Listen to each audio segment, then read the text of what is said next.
Let me thank you all for being here today. Obviously, there is a lot of interest in the narrative around the country right now with regards to immigration and pending raids that the president has promised. And I'm going to make a brief statement, and then I'm going to open it for Q&A. And I am thankful that members of the administration have joined me who are working on these issues every day on behalf of our immigrants and refugees in Denver and throughout Colorado. I'm going to simply start by saying what's happening in this country today is shameful and not in line with the principles of this country that we love and we call home. It's not what we're based on. This isn't how we fix the issues of immigration and our immigration system. But this is how ICE has decided it will respond under the orders of the president. And we believe wholeheartedly that if this is how ICE is going to operate under this administration, then ICE's mandate needs to change, and these facilities need to be audited. In Denver, we passed an ordinance in 2017 specifically for the purpose of protecting families from these types of raids. We do not cooperate with ICE. Trump threatened raids just recently unless Congress acted. Well, Congress acted, and he's still ordering the raids. Further proof that you simply cannot trust this administration.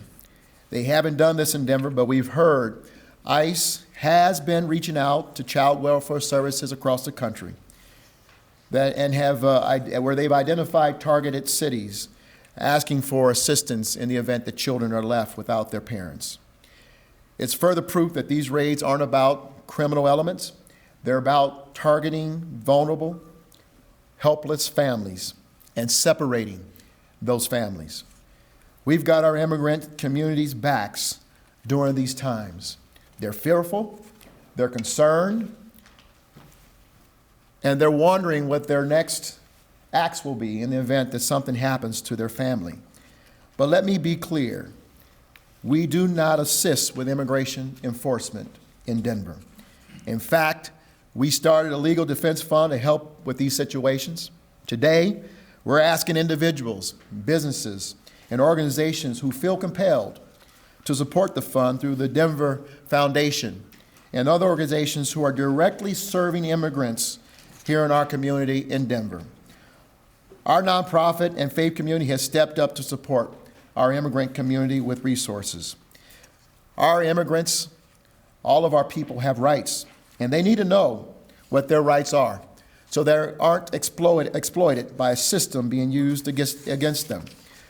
I'm going to close on this. Nothing has been more painful than to watch and to listen to the rhetoric across this country in targeting our immigrants and our refugees in this country. As mayors across this country, many of my counterparts, our focus and our responsibilities have shifted to do what we can to protect our vulnerable populations. We are limited in what we can do, but the people of this nation are not limited. And we need to send a very clarion call to the White House that this is unacceptable. It seems as if every time the president finds himself in a pickle, he uses the immigrants and refugee issue to distract the media and to distract the public. And that is unacceptable, to use our immigrants as political pawns. And this is destroying lives. It's disrupting the sense of security that people have. Our immigrants are very important to us. They're our neighbors. They're our friends. They're our co-workers. They are part of our economic, social, and cultural fabric of what makes Denver great and what makes the state of Colorado great, and quite frankly, has made this nation great. And so with that, I want to thank you all for being here, and we'll open it up for question and answer. Let me just let you know who is here with us.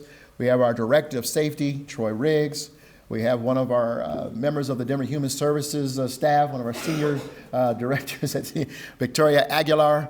Our Director of Human Services, Don Martis, is here.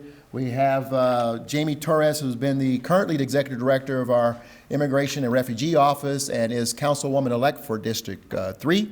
We have City Attorney Kristen Bronson and Police Chief Paul Pazin. Let's go to question and answer. John? Mayor, you mentioned that child welfare agencies have been contacted about availability for space for kids. Has anybody, to your knowledge, been contacted in Denver or Don? Colorado? Yeah, happy to respond. Don Mars, Denver Human Services. We are unaware of anyone from ICE contacting our department, so we haven't heard of any calls in Denver. Jerry? If ICE knocks on a door, what legally can they do after they knock on the door? If they've reached the doorstep, are they able to do that? What kind of advice are we giving people that might encounter this situation? So Jamie, would you be the best person to? Sure. There are a number of Know Your Rights toolkits provided by the Colorado Rapid Response Network. One of the key advisements is not to open the door until you know exactly who's on the other side. But that said, that network is also asking families to prepare their documents, to collect them, make them accessible to them or their family members, just in case they need to access them quickly.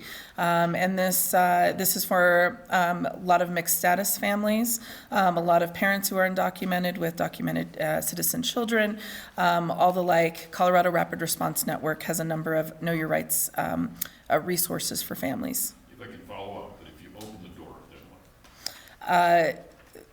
Then they are at your door. I think one of the concerns is even if they're at the door for one individual, they may take into custody anyone else there that they suspect of being undocumented. And that is the concern that families have. So is required to touch base with local law enforcement if they are making detainments? Troy or Chief? As far as a requirement, I'm not sure what their policy is. The tradition has been for deconfliction, meaning we don't want officer-on-officer violence, that they will notify our 911 center prior to any raids. That's what's happened in the past. We'll see if that happens this time, if in fact they are coming to Denver. How soon prior? Most of the time within 10 minutes. Do you know the last time they did a raid in Denver was?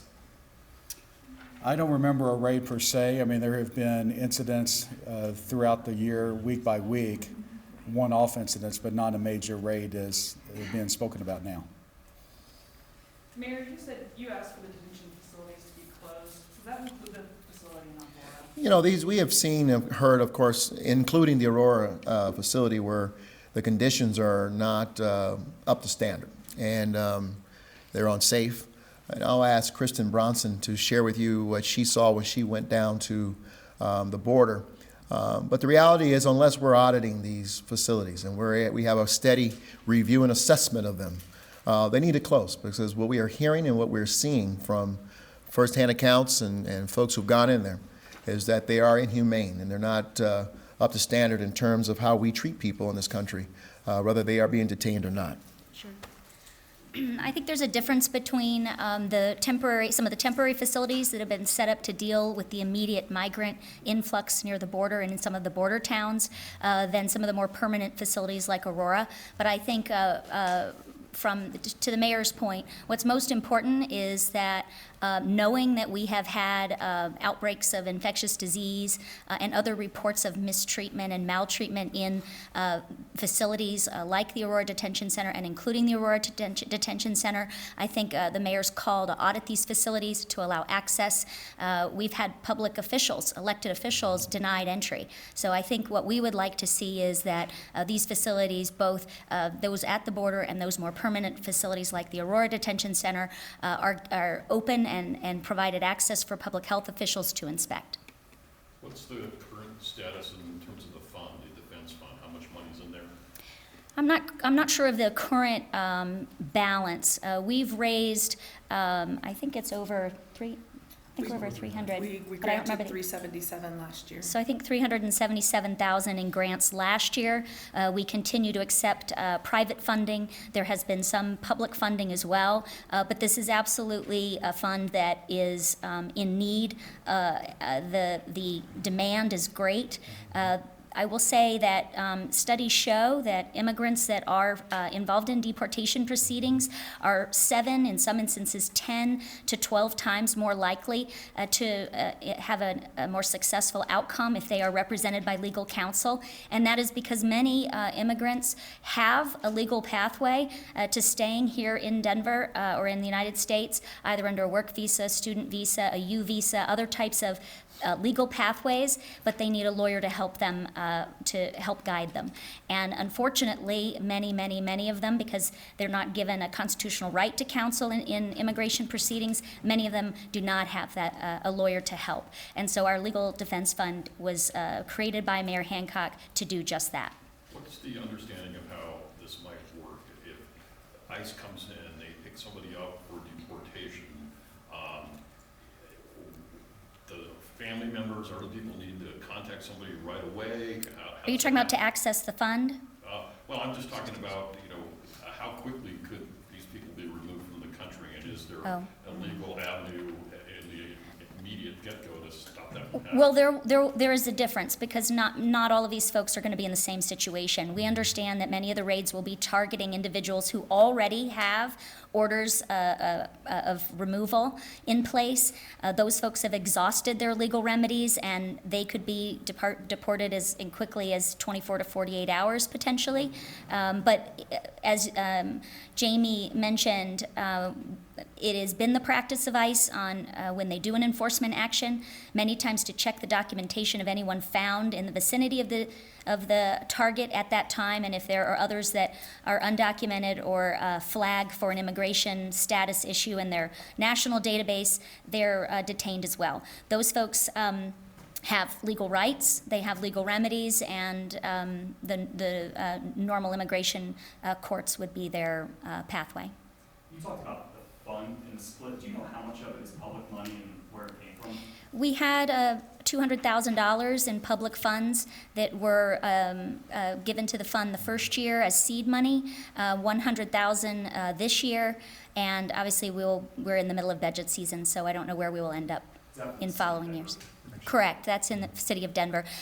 We also had a considerable amount in grant funding that we were able to, the city folks were able to secure in grant funding, and then again in private donations. But the fund is desperately in need of additional donations, and Denver Foundation is where, on the website for Denver Foundation, you can find a Donate Here page. This is for Chief Basin. The president said he wants to go after basically immigrants who are here illegally, who are criminals. Do we have an issue with that in Denver, that you're running into a lot of people here illegally who are committing crimes and that are being arrested by your officers? Well, first let me start by saying that we in the Denver Police Department and this city stand with our community. We do not ask for people's status in any way, shape, or form. Our job is to keep our community safe, and that's all members of our community. We absolutely want to hold criminals accountable for their crimes, and that's our focus. And we can do that without finding out, asking, inquiring about a person's immigration status. Chief, are you concerned at all that with emotions running high, that when somebody is coming in to knock on the door, that people in the neighborhood might get riled up and there could be problems?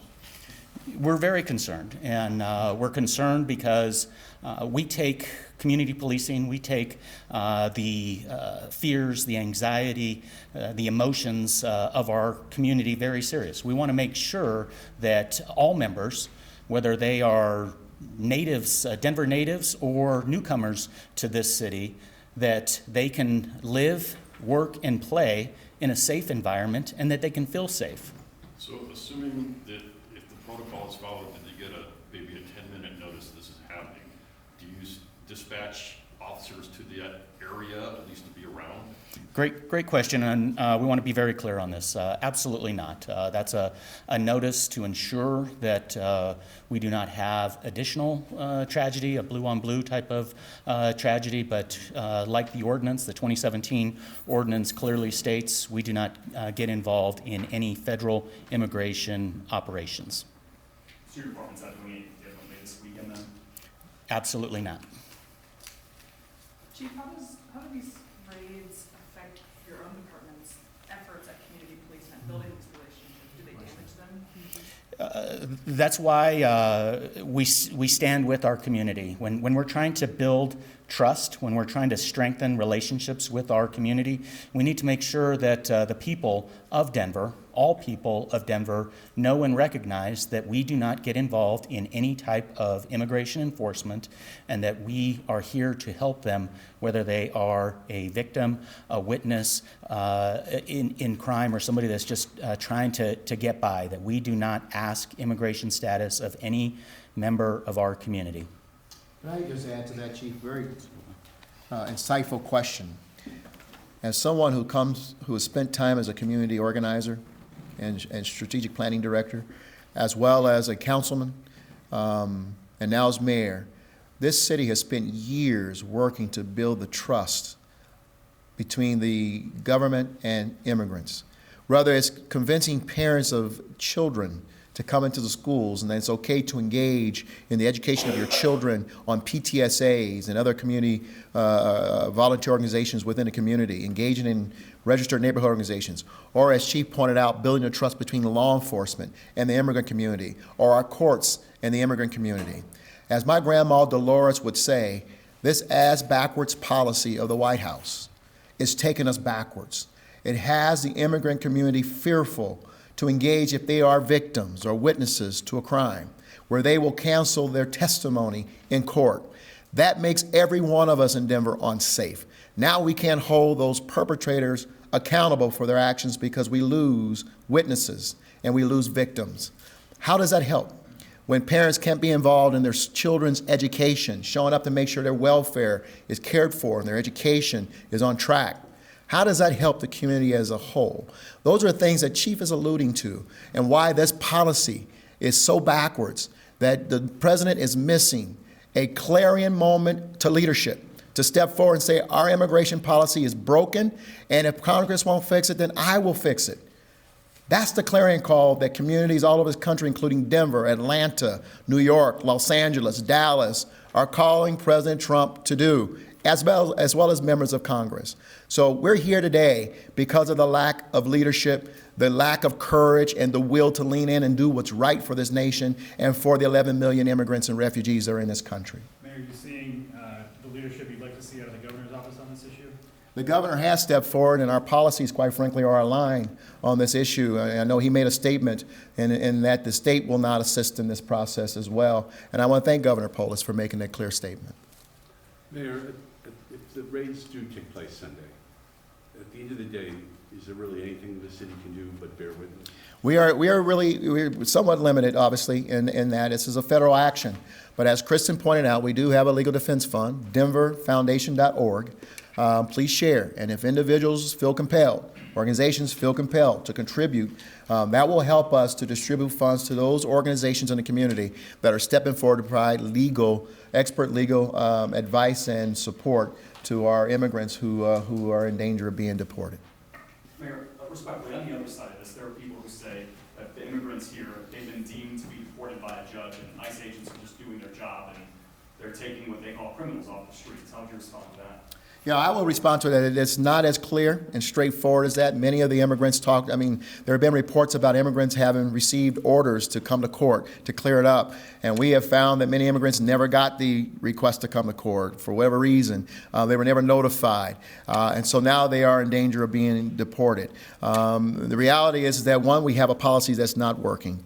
Two, it's not fair, as Kristen Bronson, city attorney, pointed out. When they come in, they're unrepresented. And, they're not being heard as fully and thoroughly as someone who may be represented. As a mayor, I'll tell you, we don't stand for criminals who mean harm to our community to be in our community, whether they're foreign or native born. So this is not about protecting criminals. This is about saying to people who have come to this nation looking for asylum and fleeing nations where their life and well-being are in danger. And as we have heard many of those stories at the border, and many of our immigrants who are here, they're looking for the dream, the opportunity in the United States of America. So we understand that, but they need to also be given a fair opportunity to make the case. But we need a system that aids them to become citizens, a pathway that makes sense. So it's clear for everyone, and they can all play by the rules. If families or children are separated because of these arrests this weekend, do you know how many of the city's ready to help, and then what will happen with, say, children in the case, say, both their parents are arrested? Well, first of all, as the mayor described, we've been working in our department and with nonprofits across the city, trying to get families ready for something like that, really just being ready for anything that might happen that their kids would need to be protected. So seeing if they'll sign documents, guardianship documents, make sure their relatives or friends who are ready to help out. So it's been our effort to be in advance of this, teaching folks what they should do, and that's really important. Now, clearly, if something happens out there and there's a raid and then there's a child out there that somebody thinks is in danger, by all means, people should call the hotline that the state has, 1-844-4KIDS, CO for kids, to be sure that there are eyes on kids who may be left in a dangerous situation. Nobody should ever hesitate to call that number if they're concerned. Last question, please. We're going to let Jamie has a quick thought. Just one more thing to attach to that. Colorado Immigrant Rights Coalition, which is a partner of the Colorado Rapid Response Network, is working right now with volunteer immigration attorneys to assist families who face threat on Sunday or beyond, really, but pro bono attorneys. So the Rapid Response Network hotline is a number that they can call. We can share that on social media directly after this. But Colorado Immigrant Rights Coalition is a key resource across the state for immigrant families who need assistance.